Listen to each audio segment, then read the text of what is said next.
and also to Facebook at the same time. And you have the ability to hook up your Twitter and Facebook accounts with a site like this. So as far as now spreading the information through social networks, we can do that vastly quicker now through the ability to actually connect with other social networks in here. I'm going to just scroll down a little bit so you can start to see how this works. As I scroll down here, you'll see that there are a number of people on here that are basically asking questions on here. And this is actually via updates right now. These are just regular updates. So we have a person here that says, it's been awesome 2 weeks of music. We and 75 students, 6 parents, 4 educators to see an opera. And then you have some commentary on here as well. This is not unlike things that you're used to with Facebook. And a lot of people always ask me, well, you know, we really could do this with Facebook, but it really wasn't adopted on Facebook very well. People tend to use Facebook as a social network. We actually have a couple of sites on there. Thomas West has a great one. I'll show you that in a little bit, where we have a music educator online group there, and it's doing pretty well. But this particular site primarily focuses on music education, so you're not going to see people playing Mafia Wars here, and you're not going to see a whole lot of Farmville happening on here at all. This is really a concentrated information highway specifically for music education.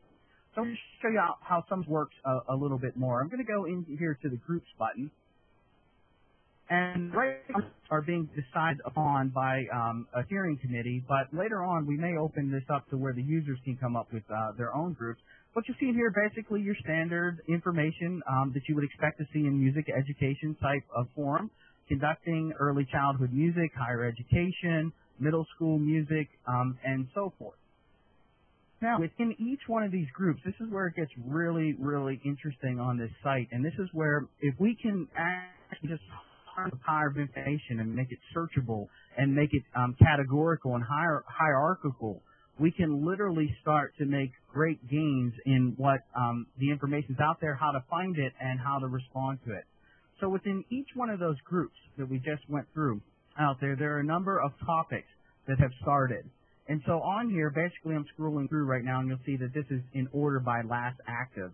I can choose by most posts, or we can actually choose to look at posts that don't have answers to them right now. And so on the left, you'll see here's the topic title. It's music learning theory time. What does your year look like? Note site for iPad, copyright. Let's go ahead and click on this copyright one right now so you can see an example of how you have a group mind thought on a particular copyright question that was posted.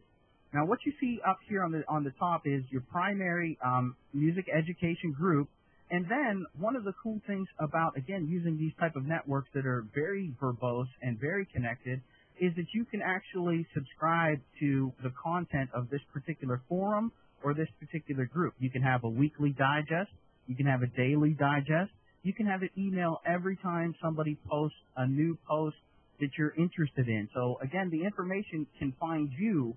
It's a little bit different than us having to go to the information. If you're actually familiar with RSS feeds as well, you can actually subscribe to this forum via RSS feeds as well. So now once we get kind of connected to this, you don't have to find the information. Once you subscribe to the information comes to you.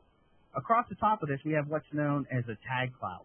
A tag cloud, basically, these words get larger depending upon how many times that they're inputted in as a reference keyword. If I click on audio, it's going to take me to all the posts that somebody decided to put the keyword audio in with. Now, this particular one doesn't have any forum tags associated with it. If we wanted to, we can add those later. But basically, you see on here that Pamela asked a question about copyright. Richard, Barbara, myself, we all started responding to this, so you have a community mind thought on this subject. And basically, this happened in the last 24 hours, and there's 15 posts about this particular copyright question on here.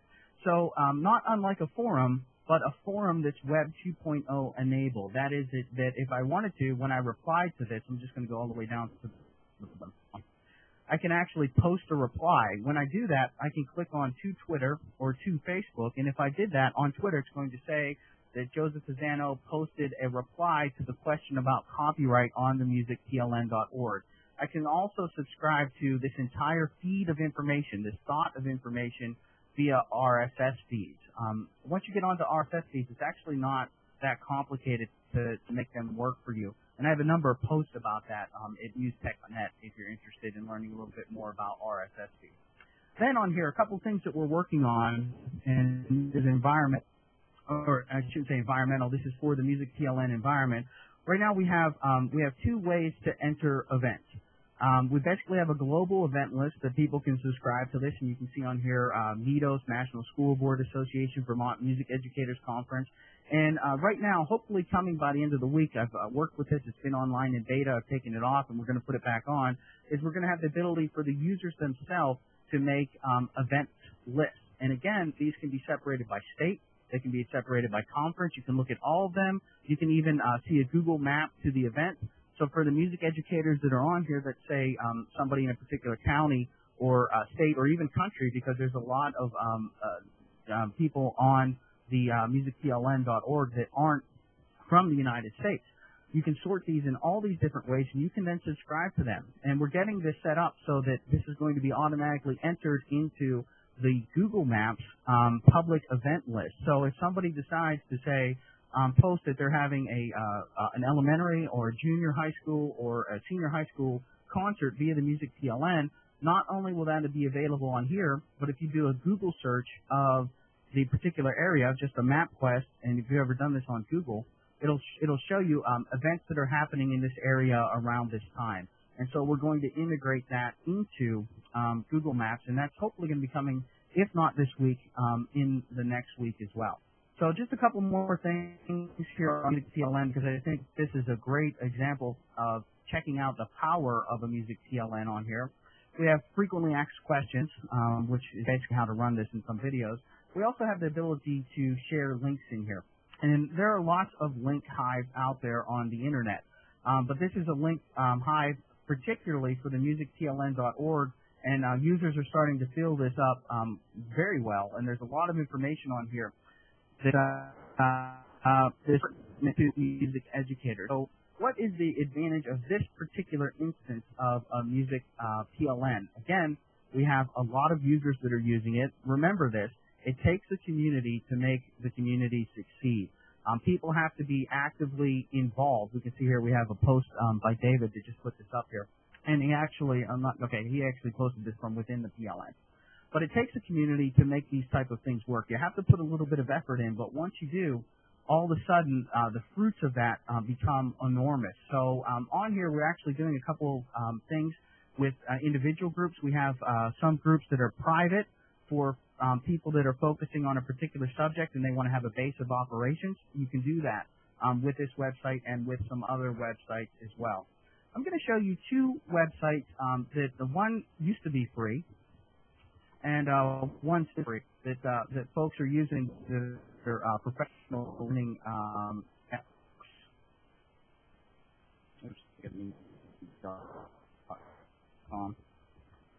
Okay, so on Ning.com, there was a lot of publicity generated about Ning.com because it used to be free, and then all of a sudden they started charging for it.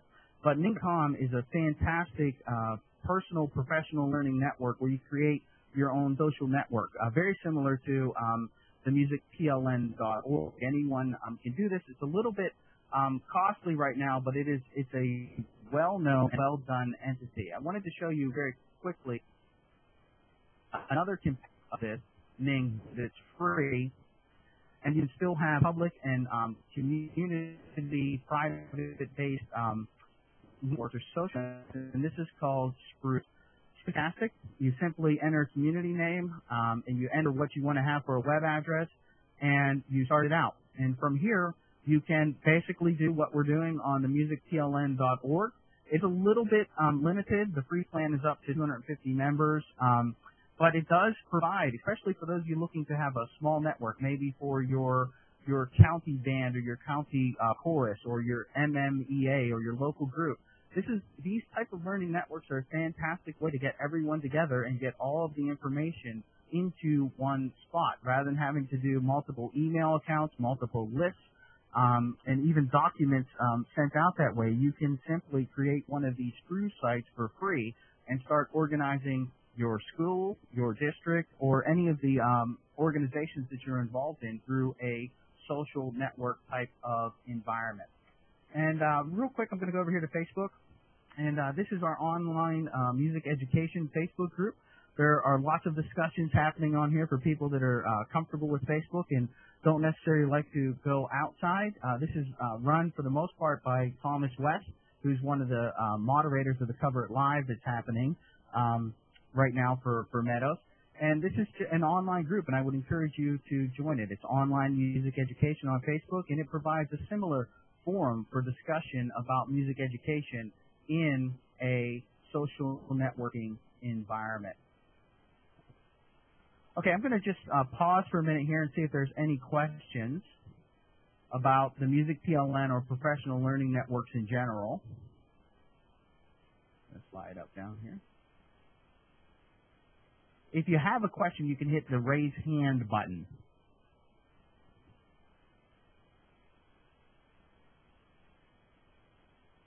Okay, we're going to move along. I'm going to bring this back up.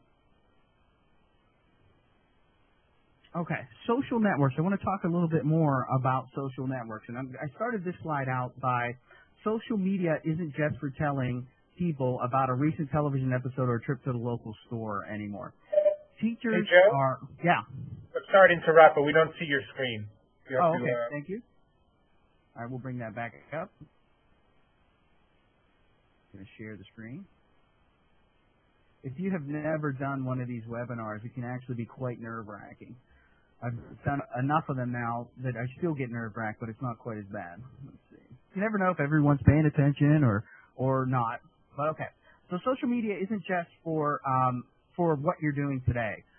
Teachers are finally tapping into the educational capital that exists. Social media used properly with an end goal in mind, and with an end goal in mind are the ultimate targeted information highway. You need to just make sure you get on the correct on-ramp using hashtags, especially with regard to Twitter. When we first looked at Twitter, we all thought, well, when I first looked at Twitter, I was one of the first people on Twitter back in 2005, 2006. And I have to tell you, it was 2.5 years before I actually started using Twitter. I kind of joined it, saw what it was about, and I thought, okay, well, I'm never going to use this.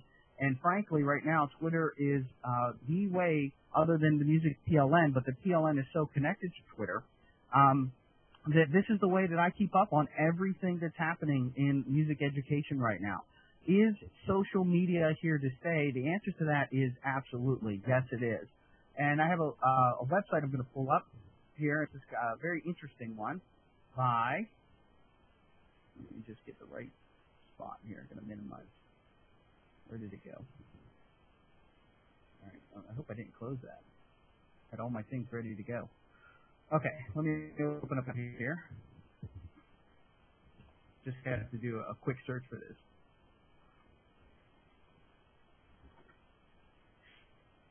Sorry. Again, I told you this a little bit racky. Not doing that. Okay. On here. And I'm going to pull this up. This is by days. And I'm just going to let this go in the background. What is social media events or social networking events are happening? You can see this one here, and hopefully this will pull up. I'm not sure if the fact will show in the browser. Okay. Okay, if you see this right now, this is counting, and you can see that in the last 5 seconds, there's been 50 blog posts, there's been 5,000 tweets, 100,000 videos watched on YouTube, 15,000 text messages, 361,000 searches, and it kind of goes on and on here. So I'm going to